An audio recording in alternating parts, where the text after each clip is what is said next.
Sarong-harong ang nasulo sa Zone 2 Barangay Bagumbayan, Libma ng Camarines Sur alas 5 nin hapon kasudma. Sa impormasyon, alas 5 nin hapon kan magbungkaras ang kasulo na uminabot sa primerong alarma. Alas 6:30 kan maideklara ining fire out.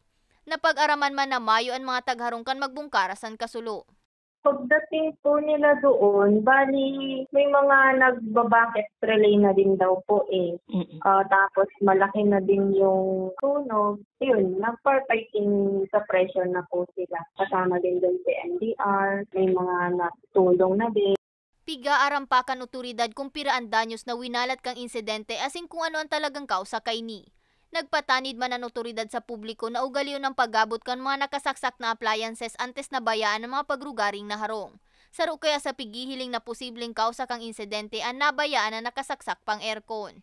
Mientras tanto, ini ang primerong bes na naitalang kasulungon niya na bulan sa nasambit na banwaan. Para sa mga baretang tatak Bicol, May Arango.